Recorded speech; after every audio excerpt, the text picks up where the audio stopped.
Seorang anggota Polri yang bertugas memberantas narkoba malah terlibat sebagai jaringan pengedar narkoba. Kasus kasat narkoba yang menjadi tersangka narkoba paling menonjol melibatkan AKP Malaungi, ex kasat narkoba Polres Bima Kota, Nusa Tenggara Barat. Ia ditangkap setelah terbukti menyimpan 488 gram sabu di rumah dinasnya, positif menggunakan narkoba, dan telah dipecat dengan tidak hormat.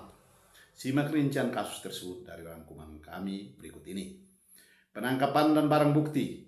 AKP Malaungi diamankan oleh Polda NTB dengan barang bukti sabu seberat 486 sampai 488 gram, klip kosong, dan alat isap di rumah dinasnya.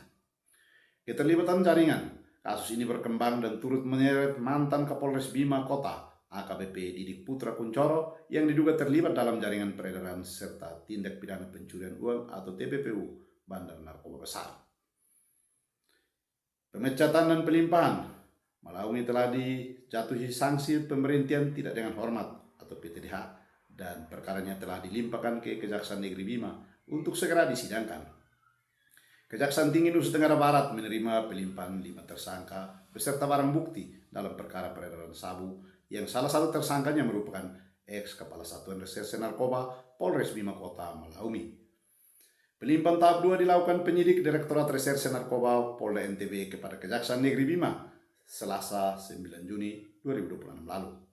Juru bicara Kejati NTB Harun Al-Rashid mengatakan 5 tersangka yang diserahkan adalah Herman alias Kevin, Yusril Islam Mahendra alias Ucok, Anita alias Bunda, Irfan alias Karol, dan Malaungi.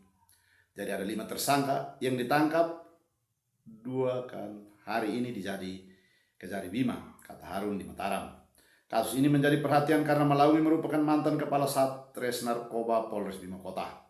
Sebagai pejabat yang pernah bertugas menangani pemberantasan narkoba, keterlibatannya dalam perkara peredaran sabu memunculkan sorotan publik.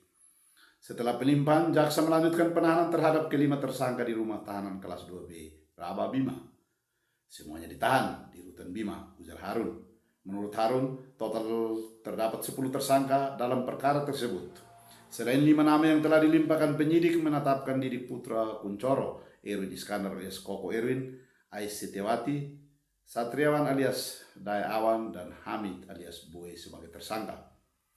Namun salah satu tersangka yakni Satriawan alias Daya Awan masih berstatus daftar pencarian orang atau DPO.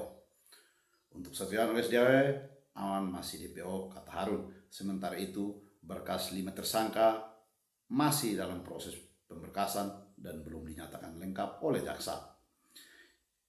Perkara ini menambah daftar kasus narkoba yang menyeret aparat penegak hukum. Kejaksaan menyatakan proses hukum terhadap seluruh tersangka akan terus berjalan sesuai ketentuan yang berlaku.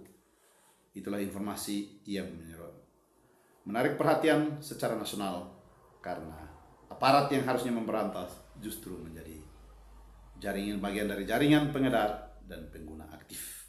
Ikuti terus channel Berkas Jurnalis karena kami akan senantiasa hadir dengan berbagai informasi dari daerah, informasi secara nasional, dan informasi dunia yang dapat kami update melalui channel Berkas Jurnalis. Salam hormat untukmu semua.